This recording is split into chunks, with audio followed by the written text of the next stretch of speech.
Hello, and welcome to Blue Tinted Glasses, the best Leicester City fan channel on the internet.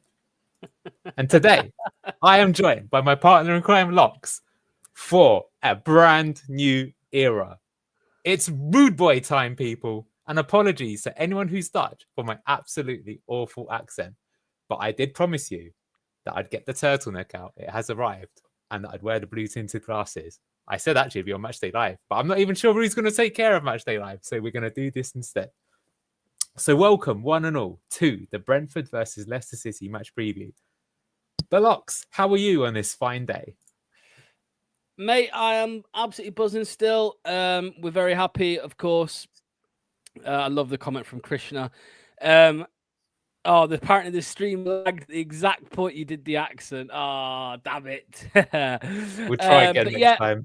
Yeah, I'm good. I'm very good, thank you. We're living off the hype, Anil, that we do have a new man in charge, the new era, the Ruud era. That's what we should call it. Exactly. Is it true he can't manage for Saturday? It appears that BBC Radio Leicester have confirmed that the interim coach will take control, actually. We don't know. I'm still hopeful he might still be there on the touchline or in the stands. Evening, Ray. Is anyone else getting nervous? I can tell you, Luke from LCFC on Down Under is absolutely bricking it. But the rest of us, we told you he'd be the man. We're not nervous at all. So look, with all that ado, let's start talking about a brand new era. Ruud Van Nistelrooy, he's coming in. What does it mean for Leicester? And what does it mean for our game against Brentford? Now, here's a table. You can see Brentford currently in 11th, top of the bottom half of the table. We're in 16th. We've obviously been on a bit of a slide recently. 3 losses out of the last 4. So that's one of the reasons why Steve Cooper is obviously no more. And we're in the Rude Boy era. And normally I would start with the opposition and I'd look at their manager and the tactics that they would use. But let's be honest, you didn't tune in tonight to hear about Brentford. You tuned in tonight to hear more about the Rude Boy. You want to know what Ruud is going to do for us. So I've done some more research and let's talk about Ruud, what he likes to do, what he's going to do. Just up front, we don't even know if he's going to be taking charge in this game. So perhaps we won't see it in this game specifically, but we can still talk about some additional things that we've learned about Ruud Van Nistelrooy and what we think he's going to do to the team going forward. So one thing that I wanted to kind of go through again, I was talking about this in our last stream that we did about Ruud Van Nistelrooy, is he's pretty flexible. He uses quite a number of formations and he's willing to change it up based on who he's got available and who he's playing against. So this is one of the first matches that he took charge of. This is the Dutch Super Cup, the equivalent of the Charity Shield. This is against Ajax. And you can see that he actually went more for a kind of 4-4-2. It actually ended up being more of a sort of 4-4-1-1. Gus Till sort of dropped in deep. But you can see that he's willing to go sort of back to basics if need be. Get familiar with some of these names because you can see them in a lot of them. And some of these players have player profiles quite similar to the sort of players we have, which I think is something to take note of. But then you can see later on in the season, he went more to sort of what I'd call the classic Dutch 4-3-3. This is Johan Cruyff's DNA stamped all over it. This is PSV on the right-hand side. And this is the sort of style that Dutch teams have been playing for a very long time. They like the passing triangles. There's a lot of kind of big emphasis on threes, finding the spare man. Good stuff. So we're going to take a look at that. You can see that he started off one way, but as he sort of got a bit more confident, he started to imprint his own philosophy on the team. And as I've said, this is something that really appeals to me. That and, of course, the increasing stocks on turtlenecks. Get yours today. So let's talk about the way that Ruud likes to defend. And something that I've been calling out for quite a while, and that's why I'm actually quite excited about Ruud, is that actually he uses a mid-block. So what does a mid-block mean? A mid-block means, look at the position of the players here, right? Here, this is against Monaco. Monaco are on the ball and they're building up. But you can see the team has deliberately decided to park a little bit lower. They're not in a low block. A low block would be that like the strikers would be here in our own half, but they're looking to win the ball back here. So why do I think this is important? I think this is important because although Enzo had us playing much higher up the pitch, the problem is, especially in the Premier League, is it's a high risk, high reward strategy. And you've seen it time and time again. In fact, against Ruud Van Nistelrooy's Man United, that when we tried to push up, we were actually our most vulnerable when we were trying to win the ball high up the pitch, of James Justin being off the pitch. So he's gone for more of a kind of mid-style. And I think that this will kind of suit us a lot better. Now, this actually looks like they're defending in the 4-3-3, but I think this was actually more of a 4-4-2. But I have seen them defend in different shapes as well, which is also something to note. And I think it's also good to know that he's willing to mix it up based on the sort of opposition that he plays. So, for example, I've seen him do this sort of defensive shape, a 4-1-4-1. Why would you go for this sort of shape? You'd probably go for it, I guess, if you're playing, I think, an even more attacking team, that you want to have a bit more respect. Like if you think they're going to attack with 5, you might put an extra man back and accept them building up. So I could actually see us playing this sort of style if we played against Chelsea again.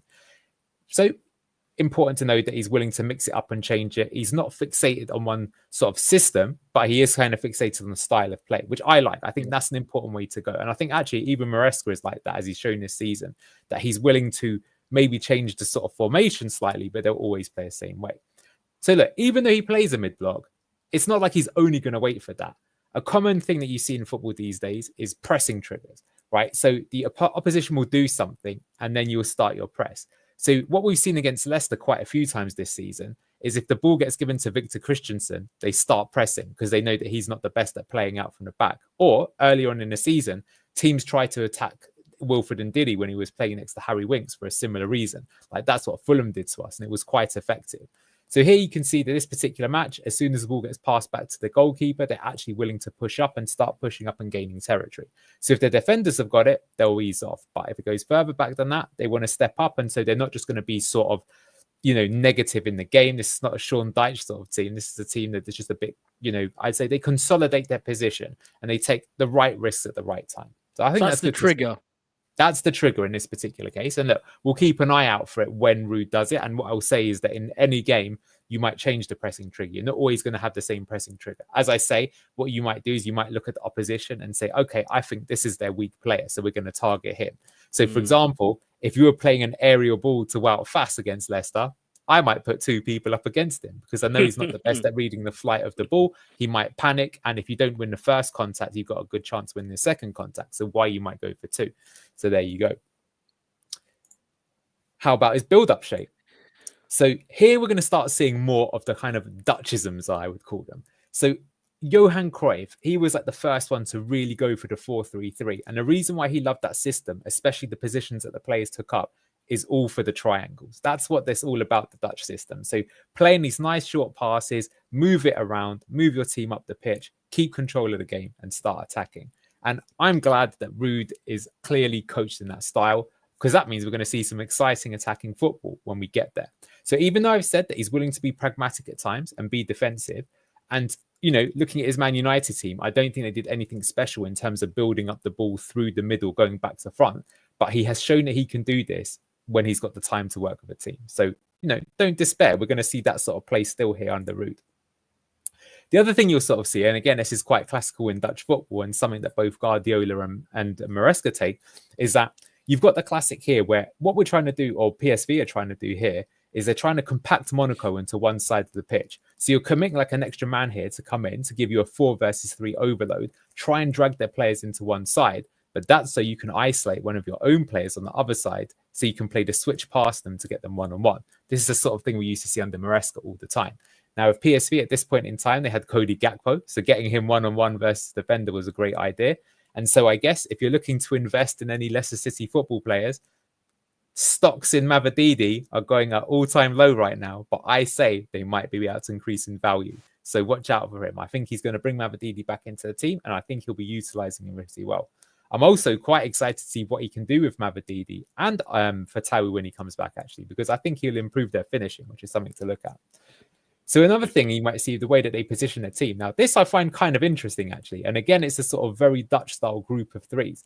So you can see that the goalkeeper here is playing as a kind of another centre-back. We've seen that before. And we can see that the sort of defenders move each side. But what's interesting is, you've got the 3 shape here, but you can see that like one of the fullbacks is pushed up. So this fullback and this fullback, you can see they're not actually in line with one another. So he's trying to do this sort of asymmetric approach across the field. And he's using this to create passing angles and triangles in various sort of positions. So the reason why you want to do that is, in an ideal world, you want to make it pop. So it goes with the ball very quickly from back to front, and you've always got an angle on. So as soon as you receive the ball, you've got like an aggressive option you can go for, a safe one, or a kind of in the middle option. So that's something that's really good to see. And I expect you to see more of that going on when we play under Leicester, with Ruud and Leicester. And again, a very Dutch thing. Now, when the ball gets to one side or the other, you can see that the way they're looking to move the ball up the field Cooper tried this, although I don't think he tried it too well. But here you can see that some of the CDMs or attacking midfielders are going to move to the side. So you're going to try and create these 3-on-2 shapes. I actually think Fulham's a really good example of a team that does this. They do this really well to progress the ball up the wings, and they did it quite a few times against us. I think it's worked very well for Marco Silva.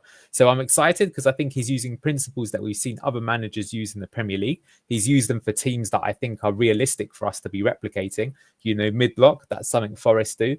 The wide passing triangles is something that Marco Silva does with Fulham. And whilst I think those teams maybe have slightly better squads than we do right now, I don't think our squad is a million miles behind. So I think there's something to sort of really get excited here for.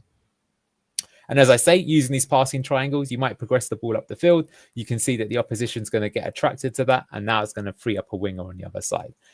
Now, what we do, given that Fatawu's out, will be interesting. So I'll ask you a bit later as to who you think is going to be on that side. I'll have my prediction, but I'm not sure if it will or won't be the right person. Now, another thing that is quite interesting, and so this, I think, is also going to be interesting who this player is going to be for Leicester. So when they're building up, when we played under Maresca, we'd have our two CDMs sitting next to one another, and they would be playing a bounce pass in between each other. But actually, and I actually have to say, Maresca himself has done this season with Moises Caicedo at Chelsea. He prefers Ruud to do the approach where one of the CDMs is actually going to drop in deeper to start linking up the play. Now, who's this player going to be? I think most people would say it's Harry Winks, but I think as we'll come to it in the 4-3-3, I'm not actually sure it is. I have a feeling this could be Bouba Samare. So that could be another player to invest in your football styles. But that gives you sort of like another potential thing that you can do in terms of getting out. The idea is, again, to try and entice players to come onto you, create space via the triangles and move up the field. So keep an eye out for that. And the whole purpose of doing this in the first place is to create these fluid attacking transitions. And so this is something that Ruud was good at, is that he does want to attack. And when he attacks, he wants to attack very quickly.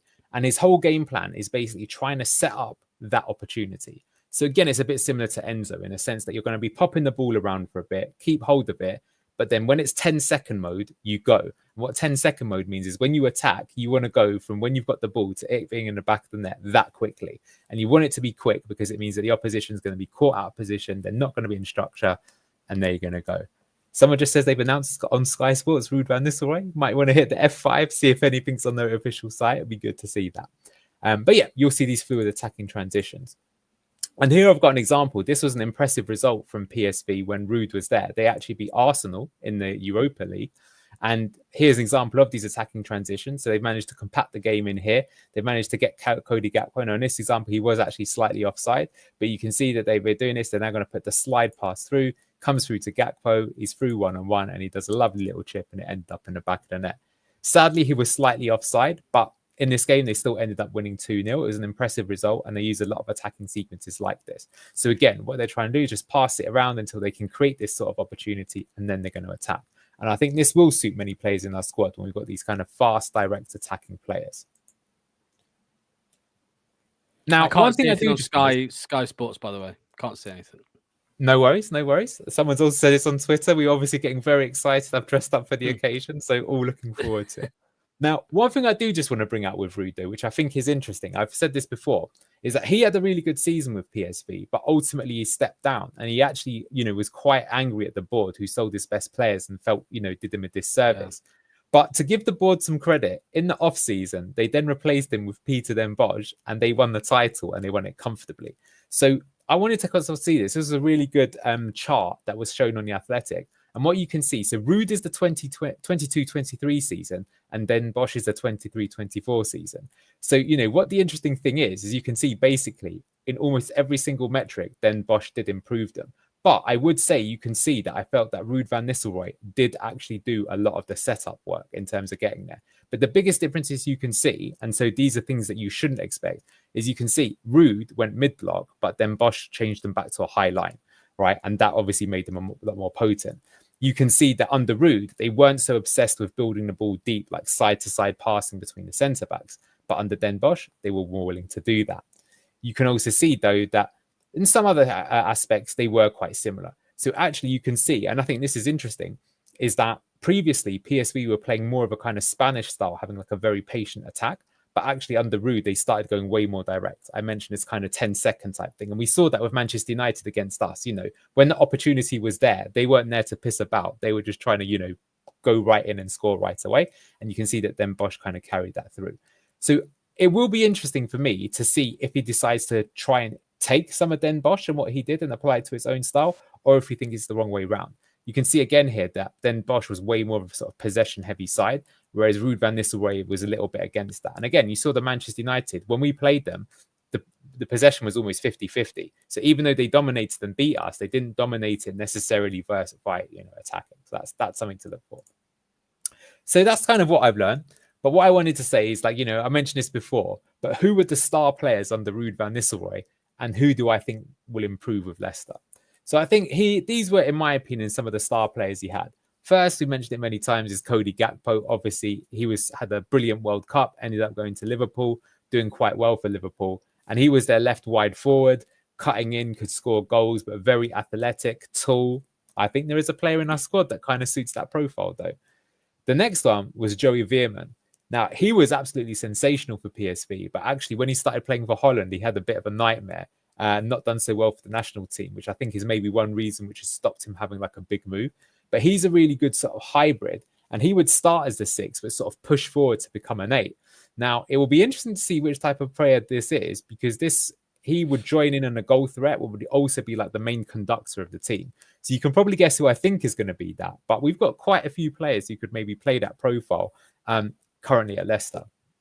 And they've also got Ibrahim Sangare. You might remember him. He played against us in the Europa Conference League a few seasons ago, where we were sensational. He looked like kind of like I wish we signed him, to be honest. If he's ended up going to Forest, I think he's like well loved there as well. And he would play as their 6, tough tackling, can win the ball back, but he's actually pretty good on the ball for a player in that position. So what I think, if you combine all of those things together, is I think the players that I think we're going to see a big improvement from under Ruud, I think Steffi Mavididi, I think Harry Winks is going to continue to be the heartbeat of the team. And this one, I guess, look, we've been seeing it recently, but I could see Booba being that one that drops in deep to help with the build-up, does the progressive carries to move it forward, and then we attack there. If we use a 4-3-3, it'll be interesting to see if he keeps Ndidi in that position. He might put Buonanotte as the kind of wide-sided right player coming in. I don't know. So look, I'm going to come on to the actual Brentford game in a moment. We've got lots of comments we can go through, but Lox, what do you think about what Ruud is going to bring to Leicester based on what I've just told you today? I'm really excited, mate. I really am, and it's not just your stuff. I've been watching lots and lots of different stuff, starting with the coach's voice as well, which we did when we first heard the news of him being linked, and then of course I may be biased, but I think Anil's analysis is the best on YouTube. But another shout out as well to another channel, Jacob Horsfall, who's a Burnley fan, but he does different content for all different football teams, and he's done a video today as well, breaking it down as well. I do find it interesting, though, what you said, Anil, about Samari, because I agree. I mean, I think with any new manager, you look at the players that have been out of favour and you think, what can he do with them? And it's the same with Patson Daka. Can one of the greatest goal scorers to ever live, get some out of Patson Daka? Who knows? Who knows? So it's all really exciting, mate. And like I said so many times yesterday on the live stream, reacting to the news that he was close, or that he had signed, I think the players will just enjoy working towards a new a new mentality, a new philosophy, if you like. And what I have found interesting as well, Anil, which will shut up some of the happy clappers actually, is that Ruud is willing to change approach. He's a realist. I heard as well. That was from Jacob V. He's a realist. He knows he's not dull enough or stupid enough to expect to go away to Man City or go away to Arsenal and dominate the ball. He will alter the team's approach depending on who we play. And whether we all love Enzo Maresca, Anil, but I'm not saying Enzo would go to those games and go to those teams and say or expect to dominate the ball, but I don't think the approach would change massively, personally. Yeah. The mindset, whereas I think it will with Ruud. So I'm excited, mate. As you know, that man on the right, he had a bit of a resurgence under Steve Cooper. Madly, mate. Steve Cooper's probably been the most successful manager with Bruno Samari, and that was literally over 3 games. So hopefully that does continue, and he does strike me as a player that Ruud might just about be interested in having his control over, getting his spin of things over. So yeah, I agree, mate. I'm excited. Yeah, and get some good comments out here. Can Patson Daka get something out of Van Nistelrooy or the other way around? Well, look, I think if working under an elite striker in Ruud Van Nistelrooy doesn't improve Daka's game, he's finished, isn't he? I don't think you're ever going to get a better chance. It worries me that you've had to put the blue tinted glasses on to believe that Patson Daka can become an elite marksman. Well, that's not the best investment for Patson Daka, but let's see what can happen. I'd be very happy if he does. From Brookline G, Samari and Steffi will do well. Crazy prediction of the day. The return of Bobby Reed as a super sub, but on the right side. I will say something about Bobby Reed, which is that he has been quite poor for Leicester, but we've only seen him under one manager. Yeah. And whenever I saw him for Fulham, he was pretty good. I remember seeing him against Arsenal, where I think he won man of the match. And I think one other game, I think it was against Bournemouth or something like that. And he looked a way better player than what we've seen so far. So let's see. Maybe you're right. Maybe if he's utilised, Fulham like to play those passing triangles, which is what Van Nistelrooy we think will do. So maybe he is going to be a bit better. And just to Craig at Dallas Foxes and to everyone in the States, happy Thanksgiving, guys. Enjoy your turkeys. We don't get ours for another month, but we'll still look forward to them all the same. So, yeah, okay. Maybe we'll have a bit of stuffing though on the weekend against Brentford. Maybe we'll give them a bit. Well, maybe we'll give them a stuffing.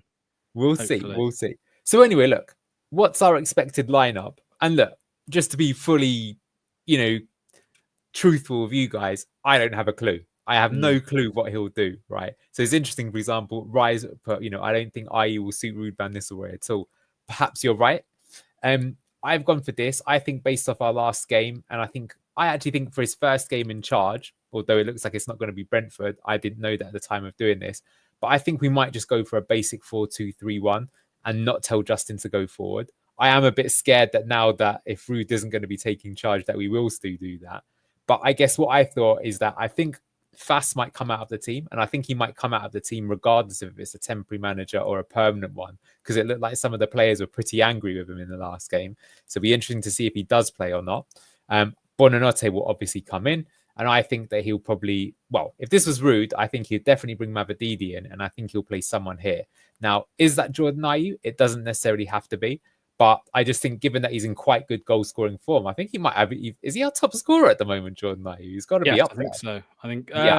No, he might be level with Ards on 4. Yeah. But I think based on that, he might start for that reason, and the fact that Fatawu is injured. But who knows? He could do any sort of thing. But that's what I'm thinking. Can I offer a bit of context as well, Anil? Yeah. I was going to say, so to anybody who doesn't know, Ben Dawson, who is the man who will be taking charge of Leicester, he is new to the club as of this summer. Steve Cooper, whether Steve Cooper asked him to come or whether the club, sorted it for him, I don't know. But he did join from Newcastle. He was the first team development coach. That was his position at Newcastle before coming to Leicester to join the first team coaching team. So it will be interesting to see when Ruud comes. Does he leave as well? I mean, we did see, didn't we, that Adam Sadler and his name escapes me. Mike Stowell.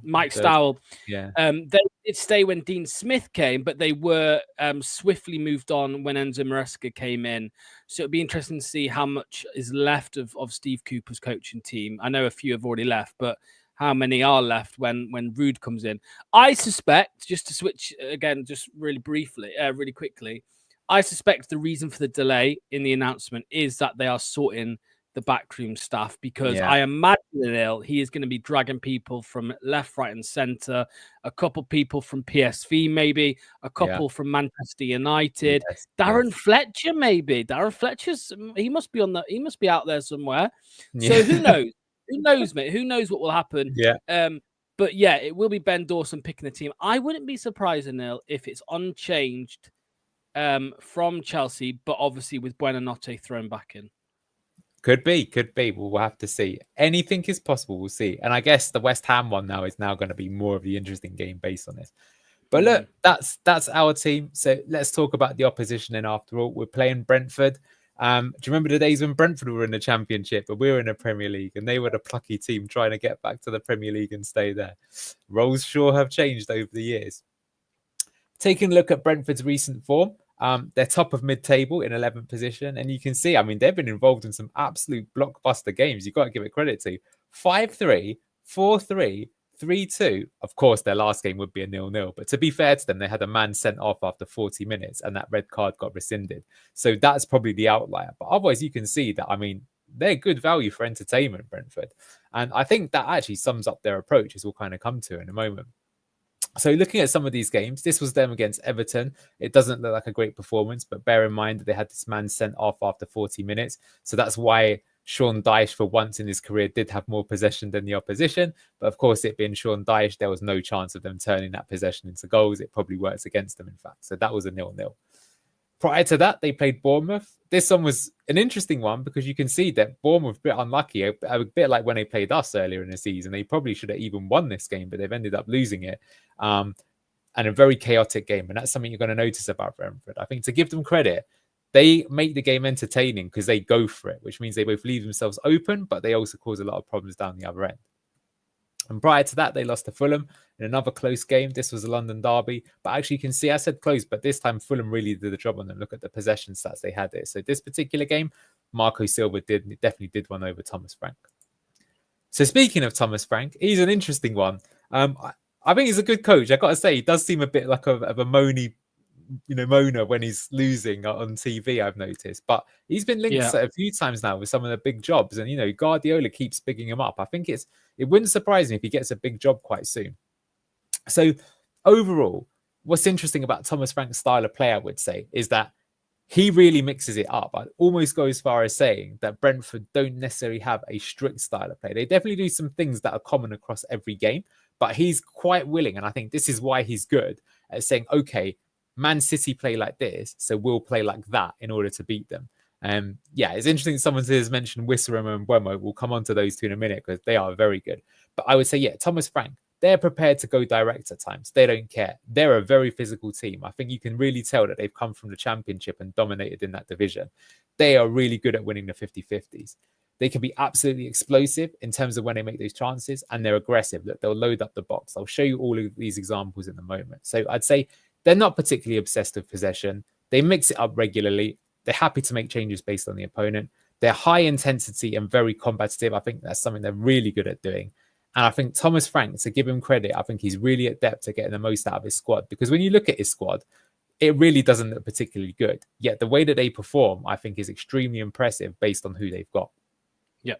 So in terms of how they play and how they build up, look, is every team in the Premier League doing it this season? It sure feels like that. There's a few that don't, but the 3-2-5 shape, there's a reason why teams use it, right? It's to give you an extra attacking man going forward, but give yourself some solidarity in defense. It's currently the coolest thing to do. All the cool kids are doing it, and Thomas Frank is a cool kid. And here you can see when they're playing in the game, very similar to the way that we were played. There's the two CDMs sitting next to one another, 3 players here, and they're going to have 5 people up front. Yeah.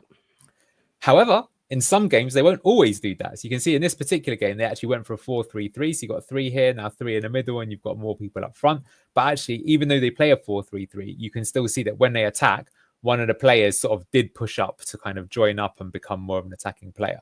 But sometimes their wide players operate more as wing backs rather than wingers, which you'll see in some of the future examples. But like I say, he's quite happy to mix it up and use different horses for different courses.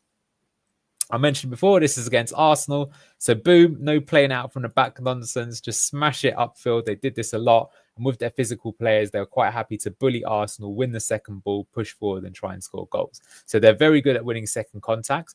I actually think, to be fair to Steve Cooper, with some of the physical profiles he's got in the team, I think we've improved massively in that compared to last season. We have some physicality, and I think basically we'll need it because Brentford are unbeaten at home for a reason. They love to use the crowds with them and, rile them up by, really going for this aggressive and intense style. When they attack, here's the classic. This is why they've got the 5 men forward. So, trying to create an overload, give yourself a superiority. And that means that you've got a good chance to find either Mbeumo or Wissa, who will come to. And both of those guys are having extremely good seasons. Here's what I mentioned about overloading the box. So you can see that even though they'd normally attack with 5, look, they've got maybe 7, 8 people here. This is up against Liverpool last year. So, they're 1-0 up, but they're still willing to have a go. They're really trying to sort of, step on it and score. So I think that's impressive from them. Of course, it means if the ball gets turned over, they're going to be in trouble, but it shows you that I think they're an entertaining team for a reason. Again, no messing about. You could look at trying to play cute passing triangles, or you could just smash it along and try and win the second contact. Like I say, they're not a particularly heavy possession team. I think this season I've noticed they are trying to play it out from the back more often than they did before, and they've had mixed success in terms of doing it. But as I say, they'll mix it up. They're not afraid to just try and win second contacts and turn it into a basketball match. In terms of their attacking structure, pretty much all teams do it these days, but you can see that, Wissa and Mbeumo, they quite often like to drift into these half spaces. This is the dreaded zone sort of 7 and 11 on the other side, get the ball into it, and they can cause a lot of chaos there. And that means that they'll often, by having this 5-man attack, you'll often be able to find a completely free man who can head it in or just tap it in, and they'll always be looking for it. And again, that's why these wide players are having a lot of success in the Brentford system. And of course, cutbacks are a popular thing to do in football these days as well, for a good reason, is you can stretch the defense and then you have an on-rushing player, especially if you're attacking with 5 and you're attacking midfielders like Norgard and other players like that can get onto it and finish. So watch out for that as part of their play. In terms of how they defend, they play a high line. So this is interesting. Like I say, they're willing to go for it and be aggressive. So that's why they can commit so many men forwards, because if they lose it high up the field, they're going to try and win it as fast as possible. However, I will say that playing that high line can also have problems. So in this particular example, this is against Manchester United. This is when they scored their second goal. Brentford are in pink here. They've pushed right up. The ball gets played over the top. Dalot was onside here and he plays it into Højlund, who scored. So yeah, that's their weakness, I would say, if you can exploit it. If they're going to push up, and they definitely will push up at home, you've always got the opportunity to just play it long. I mean, this is straight from the keeper as well, right? So you can be very direct against them. Sometimes it works for them, sometimes it doesn't. In terms of the defensive shape, now this is interesting because, again, I've mentioned that they mix it up. In some games, they'll actually defend in this sort of 5-man shape, which is quite interesting. So here they are actually going 5-3-2, which is what some people have sort of said there. But in other games, like against Manchester United, you can actually see that they were defending with a 4. So why do they make these changes? I think it is based on the opponent. They're playing Arsenal here, so maybe they want to have a bit more defensive protection with the 5. They also know that the wide players from Arsenal are particularly devastating, like Martinelli here on the ball. But as I say, it shows you that Thomas Frank is prepared to mix it up and he'll do things based on the opponent. I think what will make Thomas Frank's job particularly difficult, though, is he probably won't really have a strong clue himself what to do, right? Yeah. Again, I'm hoping that with this new guy who's in temporary charge, that we're not going to do the Justin system. Because as we'll come to in a moment, I think with a team who've got 2 wide forwards in superior, super duper form, playing Justin up high is suicidal. But equally, we could do something that he just won't expect. And it'll be interesting to see if he can keep the Brentford team in time to be able to do it. So I think this could be an interesting game to do something, innovative. But with a new coach, maybe we won't do that. So yeah, as I said, this is where they might also defend as a 4 based on it. In terms of when they defend, as I say, they like to press up high, try and win the ball back because they've got the high line, compress the game into the other side of the pitch. So again, rather than like relying on possession, if your team's not the best at kind of playing with the ball and having technical players, you can always just kick it long, win the second contact, and then with a high press, try and win the ball that way. And in fact, that was, I think, what was really clever about what Jurgen Klopp brought to the Premier League. Because, if you can't afford to have players as good as Man City, you need to play a style of football that can be effective, but possession ain't going to be that strategy, right? Because Man City are going to buy the better possession players. But if you can find strong, athletic players, you can go direct and win those second contacts. You can be just as aggressive, maybe even more so, but accept that the game's going to be a bit more chaotic. And Thomas Frank has come more from that school. So here's an example of the high press and high line. You can see just how high up they will push to try and get the ball back, keep the pressure on. And keeping the pressure on and going all the way until the 90th minute is why they've been pretty successful and having a lot of wins even deep into injury time. Because, that allows you to do a counter pressing. So you run up high, you win the ball back, and now you've got a 4 versus 2 situation and you can be an on goal. Something that I just wanted to mention quickly as well is this is an absolutely absurd stat. So here's goals in the first 90 seconds. And Brentford had this really bizarre statistic where they, compare this to Leicester, almost the worst in the league in terms of having a goal threat in the first 90 seconds, and compare it to Brentford. And it's almost because when they start the game, they treat it as a set piece. And what I'll say, you know what? If they come knocking, I wouldn't say no to that. Let's see how. Well, they need to pay me compensation if that was to happen. I need some money. My contract with Lox is pretty strong. It'll be asking for. But yeah, I wanted to show you this because this was against us the last time that we were in the Premier League. So Brentford, I think, were one of the teams that were really innovative on set pieces before other people started getting set piece coaches. Like, look what they're doing here. You've seen Gareth Southgate's conga line, but this is almost like, I don't know. They're all attracted to this pose. It's pretty hilarious. And yeah, but they actually ended up scoring from this. They just push forward and then they knock it in. So very inventive on the set pieces. And that's why you can see that, like, in those first 90 seconds, I think they're trying to do something that the other team doesn't expect. And that's why it's been so effective. So new manager in charge, the team, they've got to be careful, in my opinion. You've got to ride that first 5 to 10 minutes and make sure that we don't allow Brentford to score. So, yeah, we've talked about a few people that mentioned it in comments. Of course, I was going to mention these two. Who are the ones to watch? Bryan Mbeumo, super duper player. I think to give this guy a lot of credit, he honed his craft in the Championship. He stepped up to the Premier League. Wasn't amazing to begin with, but he was good.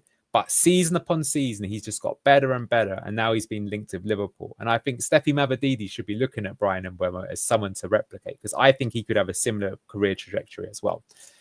And yeah, look at this goal against Spurs. This was brilliant. This was early on in the game. Great techers here. Smashes it into the top corner. Look, he's leaning back on the volley. Great player. He's very direct. He scored a lot of goals. And the other one that you got to say has been a bit of a revelation this season is Jon Visser. So you've got to give Brentford a lot of credit. They lost Ivan Toney, right? And they haven't really... Well, I think they replaced him with a player that they bought, and that player got injured right away. So he's not going to be playing until next year. And yet, despite that, they're still doing really well and don't show any signs of getting worse. And in fact, they're scoring more goals than they did last season. So here, I really like this with Jon Visser. I think he's got really good technical skills. There's two players around him. He manages to dodge it out. He manages to move forward and he manages to score. So keep an eye out for Jon Visser. Someone's already mentioned he expects him to score. He's pretty good. And here you can see just sort of how clinical they are. Wow. His best conversion rates. Jon Visser was the most clinical player based on his chances. And Bryan Mbeumo was the second most. You got Jamie Vardy still up here. So still showing you that the old dog's going strong. But you can see that, they're even more clinical than Chris Wood. And we saw what he did against us, right? He just had that one half chance and scored a great goal. And you got minutes per goal. And you can see again, Visser is actually ahead of Haaland, and Mbeumo is still in the top 5. So really impressive from them. So that's two players they've got. They interchange positions. They can play on the wide areas. Sometimes they move in centrally. So real threats that we've got to watch out for. I think they've cooled down a little bit since they were in better form earlier in the season, but still really got to watch out for them. And how will they line up? Well, this is how they lined up against Everton. I can't say they will or won't play this way. So, in this particular game, Wisser started up front, but he often drifts to the left. And then Mbeumo starts on the right, but he'll move into the middle. Damsgaard, you might remember him from Euro 2021, scoring a great free kick against England in the semi-finals. Another player that I think is really underrated in the Premier League is this Christian Norgard, who's a Danish international. I don't think anyone ever talks about him, but this might be a bit before your time, Lox, but he reminds me of Neil Lennon when Neil Lennon was at Leicester, where everyone always used to talk about Patrick Vieira and Roy Keane. But if you looked at the stats, the third best central midfielder in the Premier League was Neil Lennon for getting box to box. So another one, it's one that no one talks about, but is actually really good. But again, if you look at their team, I think it's just really impressive that there isn't really, maybe Mbeumo is the one that you would think is like, okay, he could get into a top team. But other than that, there's no one there that really, I don't think, you'd compare them even to Leicester. You'd be like, no, I'd rather probably have Harry Winks on my team. Jensen, I'd rather have Wilfred Ndidi. Pinnock, Collins, you know what I mean? It's pretty interesting. So I think that's why their manager absolutely deserves it. Lewis, you're right, though. You're bang on, by the way. It just shows how well coached they are. And I would even say Mbeumo probably doesn't start for a top 6 team. Some people will say that's mad because he scores a lot of goals and he contributes a lot. But I still don't think he's getting in at Man City, no. Arsenal, no.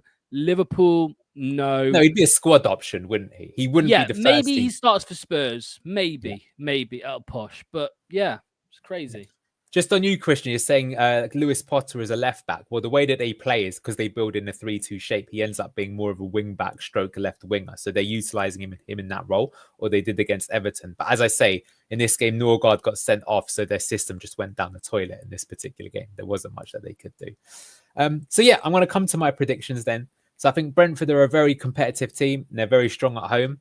I expect a chaotic game, and I think it's going to be decided of moments of chaos and taking chances when they arise. So, I don't know if you saw that Ipswich game recently, but they won 4-3 Brentford, but they were 2-0 down, and I think it got back to 3-0. So it's pretty crazy what could do. And as I've said, for this particular game, I have no idea what Leicester are going to do. Even now Ruud's not going to be in it. I think it's even more unpredictable. I think if Ruud would have been in, I might even have a slight prediction as what we do. But if it's not going to be Ruud taking charge, who knows what we're going to do? Now, this last bit, I'm not sure about, so I might revise my prediction. But saying here, I think because Top gave the players a proper rollicking and because Cooper's sacked, I think it's going to be quite full-blooded from us. And I think because of the way Brentford play, this game basically is not going to come down to the system you play. It's just going to come down to okay, who wanted it more on the day? And I think because they got that rollicking, I think they will know that they have to show it. And so for that reason, I actually fancy us to get a point. Whether it's deserved or not is a different story. Like I say, it could be holes all over the place. It could be at times you're watching the game and thinking, what are we playing? I don't know, a 3-1-1, 6-1-7, whatever. It's just making it up on the fly, as will they do. And it will just come down to heart and who's got more heart to win it. And I think because it matters more to us than them, that's why I fancy us to nick a point. So there you go. That's my prediction. So what do you think, Lox? And let's get some of the comments up. Anil, chat, I am putting my blue tinted glasses on before I say what I'm about to say. Here we go. Brentford 1, Leicester City 3. I'm thinking about it like the match after Claudio Ranieri was sacked. We played Liverpool and we were immense. I just feel like there's going to be not even a pressure, a depression lifted off these players. And I think they're going to play with a bit of freedom. We might concede off the back of that. Absolutely. But I think we're going to win. I do think we're going to win. We're going to go back to some comments that have been put in the chat throughout the whole stream. But in the meantime, everyone watching, there's 80 of you at the minute. Please let us know your score predictions now. Start posting your score prediction. Right, Anil. Chester says he'll be announced before the Brentford game, surely. What do you think, mate? Yeah, I am a bit surprised that he hasn't been announced already. But I will say, as far as I'm aware, the press conference hasn't been done yet. Tomorrow. So, yeah. So I'm expecting he will be there for the press conference, but he probably will announce that I won't be taking charge of this game. I'll be watching from the stands or something or on the sideline. But yes, I think he will be announced before the Brentford game. Rennie reckons RVN formation will be 3-4-2-1. It could be because when he plays, he does actually switch it up to that when in possession. So it's not impossible that we see something like that. Yeah, you can see it quite often here, the way that they're attacking with 5 coming forward. They're in blue here. So it's definitely not impossible. Or here you got the 3-2. Yeah, it's sort of similar to what he's saying. He mixes it up himself. So look, I don't know. It'd be a good prediction to do it. Like I said, I'm not going to tell you he's definitely going to do this and he's definitely going to do that because we have no idea. We've literally seen him play no games with Leicester. What I think will be interesting, and maybe I'll ask it back to chat and you, Lox, is that do you think he'll stick with the same thing all throughout, or do you think he'll have a testing period where he tries different things? Who, Ruud? Yeah. I think he's going to play it as safe as possible for the first few weeks and slowly build. And look, we've spoken about this before. He doesn't have a preseason. He doesn't have the luxury that Enzo Maresca had. And again, Enzo Maresca, to a certain extent, didn't just have that luxury of time. He also had the luxury of being the best team in the freaking championship. You know what I mean? That was a luxury. So it's a bit different with Ruud. And I expect him to bring in 2 of his own, a couple of his own players in January to help with that as well. So we'll see. Maybe players from PSV that have played under him before. Maybe ones that he played with that played under him in the academy. They might not have gone on to do much at PSV, but they might have gone elsewhere. Another comment for you, Anil. I do see it with Booba, more of a get the ball on the turn and drive, whereas Winks is more get on the turn and pass. Yeah, that's exactly what I'm saying. So that's why I think I could see Booba here and the next one up, or maybe even this one being Harry Winks. So actually, I think you might see Harry Winks joining in the attack more. And just to put it out there, when we scored that really nice goal against Forest, Winks actually pushed right up, did that delicious left-footed cross, and Vardy scored it. So I think he's got it in his locker. So yeah, we might unlock Winks in a slightly different way. And I'd actually go as far as saying that might be better suited for him because with us playing in the Premier League, we're not going to be able to boss possession as much as we did before. And, that's why I think I give a lot of respect to Brentford. I think they've realized that as well. It's like, if you try and play this like super idealistic way, it's just not going to work. You've got to know what squad you've got and what type of players you've got. And you've got to come up with a system that can still be effective. And I think also that you can maintain and be consistent. So like if you do lose your star player, getting another player of that ilk isn't as difficult. Because, for example, we said this all last season, but like Ricardo gets injured. And if you're playing inverted fullbacks, what do you do? Because to find a player who can do that is extremely difficult. So it's something you got to think about when you're deciding your system and building your squad. Yeah, I mean, we did see at times Winks playing a little bit higher under Enzo. He did try it a couple of times. He tried to put him in the high 8. He did okay. But obviously that, we know where he was best. I haven't starred this one. It's just come in. I want to ask you this, Anil.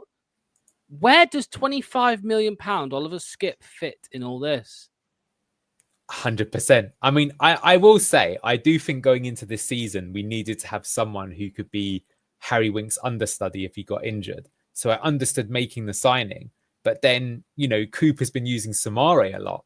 And Samare's done quite well as well. So that seems a bit dumb.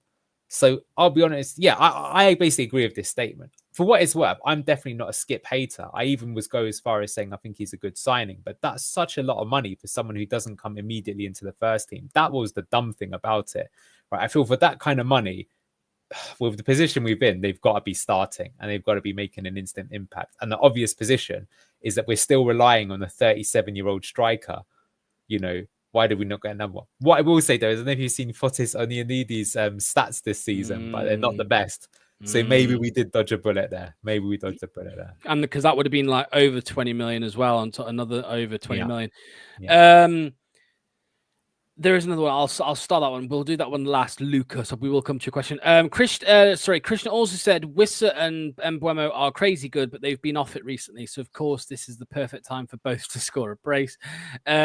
Again, there's the comment from Ben. I mean, yeah, like I said, if Leicester want to come and poach Anil, then they're gonna have to pay the big bucks, unfortunately. I'll say one thing quickly though. So obviously I do this analysis for you and the channel, but one day I will actually try and do one that I would consider a proper analysis, like the sort of thing you'd actually have to hand into the club. Because the one thing that we don't have access to here is they have like a lot of tools at clubs, right? So you get things like Y Scout. You also have like your analytical data. And you would have to, so this is like quite good on the surface level. But for example, if you were working at a club and you'd see this, you think this is pretty good for an armchair analyst. But like if you wanted to be pro, you'd expect it to go up another couple of levels. But one day I will try and do that for you. Just that really is quite difficult to do. Yeah, maybe we need a cup final or something, Anil, for a special occasion. You know what I mean? Exactly. Look, Leicester, you give us what we want, and I'll give you what you want. Absolutely. Christian says, just a quick tactical question: has the box midfield gone out of fashion already? And if so, why do you think? Yeah, do you know what? A lot of teams have moved away from it this season. And I think the reason is because basically, I don't know if you subscribe to this channel. There's a channel called The Football Meta. And the meta is like the meta game or most effective tactic available that you can do at any time. So I don't know if you play FIFA, but for example, in one of the... Is that what meta stands for? No, it doesn't. But I think that's a good one that I like to use because it makes a lot more sense like that. But for example, like in FIFA, there was one where people worked out that basically the Trivela pass was like the best tactic to use, right? So then all of a sudden everyone does it and the game becomes a bit rubbish because everyone's doing it. So that's the sort of thing, is that someone will invent something, but then eventually everyone will work out what the counter to that system is. So for example, like a lot of people think that the reason why Leicester City did so well is that at that point in time, all of the Premier Leagues, this during our title winning season, is all these teams started trying to play pressing football. But at the time, because it was sort of so fresh, people didn't know how to do it properly. So all these teams would rock up to the King Power playing these high lines. And Claudio Ranieri is like, thanks very much. I'll just put the best right winger in the division and the fastest forward you've ever seen, who's clinical as anything like that. And basically, by the time teams worked out that it wasn't a good idea to play a high line against Leicester, they were already like 8 points clear, and it was January and they were doing the running. And that's when they started playing more defensive against us. So, that's sometimes if the meta's going one way, you can go against the other way. Why do I think they've gone against it? I think it's because people realize that, these players that are about position, you can exploit it. Like, I don't know if you've seen Man City recently, but teams are targeting Kyle Walker hard. And because they're trying to invert the player in, he's not being given enough support. But what's interesting is I think that Guardiola's too stubborn maybe to change it. And so, yeah, it's crazy how teams in the past, you think you can't get down that side. Kyle Walker's too fast. Now they're thinking, oh, Kyle Walker's too slow. That the analytics literally show it. So let's exploit him. Lucas did ask, we think he'll play Facundo right wing and Bilal El Khanous as a 10. I mean, if you're talking about Ruud, what do you think about Ruud, Anil? Not Ben Dawson, but Ruud. Well, I think to answer that question is that I think we will see more of a 4-3-3 like this. And in that sort of 4-3-3, right, I think this would probably, you could see both. That's the crazy thing. You could see both. This would definitely be Buonanotte because in this style of 4-3-3, it's not a winger, it's not a 10, it's the hybrid of the two. So Buonanotte is perfect for that. On this other side, but basically you haven't got in this system a proper 10 is what I'm saying, right? It's not like the system we're playing now where someone is going to be a 10. So if we played this system, then I think Facundo definitely. I mean, we've been trying El Khanous in the last game, but I'm not really convinced it was his best position. But then would Mabadidi be good there? He did play that way for Montpellier, to be honest, if you're in a 4-3-3 is what they use. So we'll have to see. But I don't know. I mean, he could use it all sorts of different ways. You know what I see? From that, looking at that team there, I see a midfield 3 there of Winks, Soumare, and Bilal El Khanous. Well, that could be quite sexy if you ask me. Maybe very the physical.